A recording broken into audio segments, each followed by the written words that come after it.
I had so many issues with this build, and today we're going to speak about all the things I did wrong and how you might be able to avoid these issues for yourself.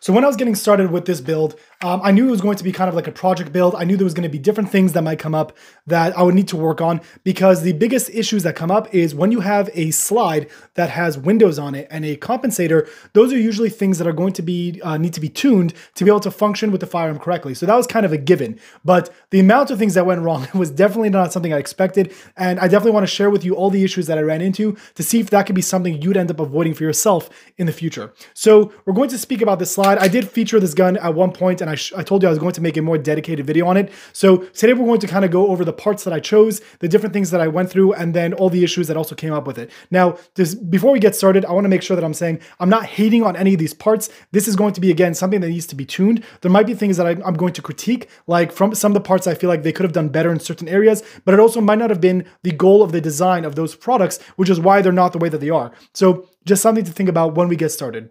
So to start off, the slide that you see over here, this is a slide from Zafiri Precision. I got their entire slide kit, which means that you're able to include sights, you're able to get the slide itself, you're able to get the barrel and the internal parts, and that kind of comes as like a full deal. Now, there was very few places I was able to find that was able to give a deal for all those parts at once. Now, the main variable of this build was going to be the barrel, because I was going to get a threaded barrel to then be able to use a comp. So to be able to use a compensator, you need a threaded barrel. So from all the places that I looked, the best deal I was able to find on all these things together was going to be from Zafiri Precision. Now, it is still very pricey. It's not something that's very cheap to be able to put together. I did find one other company that I haven't tested yet that was a little bit cheaper than this, but it's going to be something I'm gonna have to run for myself before being able to go through it. So my first minor critique would be that I kind of wish Zafiri Precision had this kind of offering of a complete slide with all the included stuff, threaded barrel, but without all the windows. I wanted initially to kind of have just a simpler design of a straightforward gun, because if it would be something I'd want to use for concealed carry,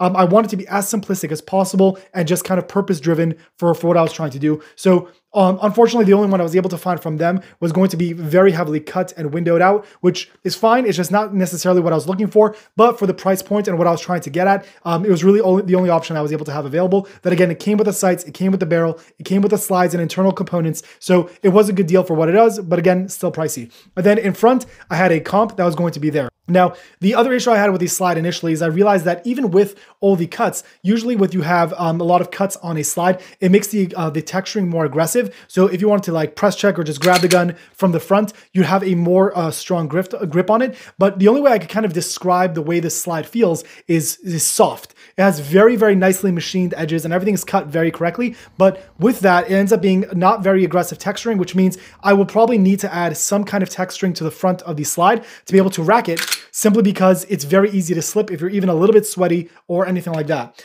The only other critique I really have with it is that they have a very nice logo. Zafiri Precision does have a very nice logo for their designs, but they decided for some reason that besides for the logo on the barrel, which means if you only bought the barrel, I understand they have the logo embedded on the barrel, they decided to put their entire name and branding machined into both sides of the slide. And they didn't put their logo, they put the entire name. Now, again, that's an aesthetic thing. Does it function and change the gun differently? No, it does not. But I really wish they just kept it to a more simplistic and classy design. Again, they have a nice logo. If they would have put it just below where the optic cut would have been or something like that, it would have looked really nice and simplistic. But again, I'm not sure the decision of why they decided to brand on both sides the entire name of their company. And it just, for me, it just bothers me. I don't like that. And it's just, again, an aesthetics thing.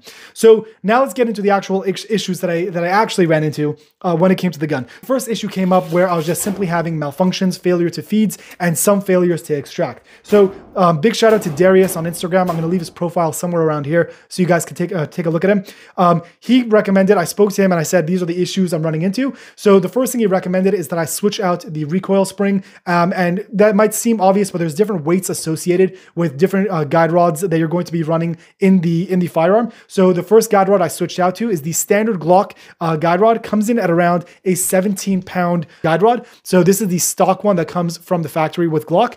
But what I switched it out to was going to be a 15-pound, so slightly lighter. Because you have the gun being comped and it's windowed out, it makes sense that it's going to cycle much faster. So it might be better to use a lighter guide rod. So I did switch it over. And I did notice that the amount of malfunctions that I had reduced. So it wasn't gone yet, but it did reduce. So I did also, when I first got the gun, I try to run as much ammo through it as possible just to kind of break in any other issues that might come up. And then after quite a few hundred rounds, I noticed that I still was having malfunctions. So I was trying to figure out what the issue was. I went back to the original guide rod. After taking a look at it, I realized that the next issue has come up. So the comp that I'm using is from Agency Arms. And the way that they recommend that you install it is that you're going to take the barrel, you're obviously going to put it in, and then there's going to be a Loctite that's going to go over the threading of the threaded barrel. And then on the bottom, there are two like set screws that you put into place, and those are going to hold in like everything else from, I guess, from tilting and curving and whatever. Now, the problem that I came up to is when I was watching videos of how they recommend it installed, one of the gunsmiths that was from their company said, if you were going to use Loctite on it, only use blue Loctite, don't use red Loctite.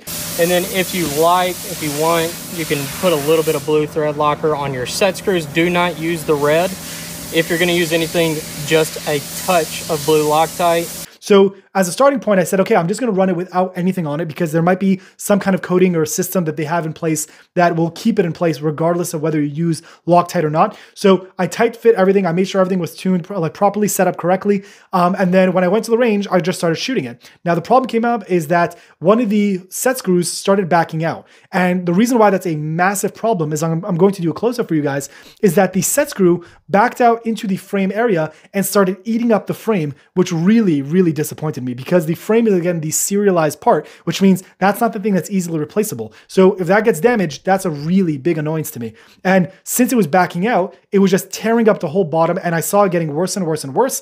So then I obviously stopped doing it because that's going to be a very big issue. So luckily, I still caught it far enough along that it wasn't going to cause any severe long-term damage to the firearm. But again, that was something I was really disappointed in that ended up happening. So what I ended up doing is I removed everything again. I Loctite everything, and I also did Loctite those screws in place because I wanted to make sure that it wouldn't happen again. And then, of course, once you think everything might be resolved and the malfunctions would cease to exist, the next issue came up where I posted on Instagram a video you guys might have seen of the fiber optic of the gun breaking and falling out of place, and it was not usable anymore. So I did end up wanting to have an optic on the gun anyway, but again, getting this from Zephyr Precision for the price that you're paying, you would have hoped that it was measured correctly. Ultimately, the fiber optic that came included in the kit was too short, and it didn't close off both sides of the sight, which means that it was loose and falling through. And after a few hundred rounds, it actually broke, and it didn't come with any replacement fiber optics. It's something I would need to purchase separately. So another big thank you to Anthony on Instagram. He reached out to me and said he has extra fiber optics he was going to send out.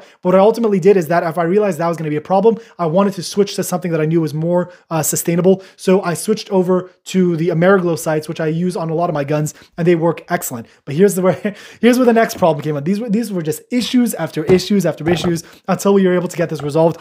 But here's the problem. I now have my front sight that's going to be obviously located in the front of the gun, and I needed to be able to remove the front sight to replace it with the now using Ameriglo sights. Now, the problem with that is once you have a comp on the gun, you're not able to remove the barrel anymore, which means you're not able to access the area to be able to replace the front sight, which meant I had to go through the tedious process of removing all the screws, removing the actual comp itself, cleaning off the comp, redoing the Loctite process and making sure everything was tuned correctly to then be able to see if it would function again. So now I'm at the point where I was not able to test fire at the end of this point. This is kind of an update to what's been going on. I did add an optic as well that I'm going to have zeroed in and be able to run that as well. But as of right now, it was just a very tedious and long process to just get to the point of making sure that all the parts and components were where they needed to be. Now, I'm going to again give you guys an update once this continues, but this is kind of like the project build of all the issues coming up and everything going wrong at the time you don't want it to. But it's just kind of a part of the process of being able to build up a gun that's not stuck. Sometimes it requires tuning, and it just kind of is what it is. If you guys have any feedback or recommendations on something I could do differently with the gun or something I should try that would add to the setup that this currently is, please feel free to leave a comment. I'd love to be able to hear more input on what could be done differently. If you have any questions or something you'd think I'd recommend testing to make sure this functions correctly, again, I'd love to hear your feedback in the comment section below. And if you leave any feedback, I'll take a look at it as soon as I can. This is Raziel Cohen with ndftraining.com. Thank you for watching.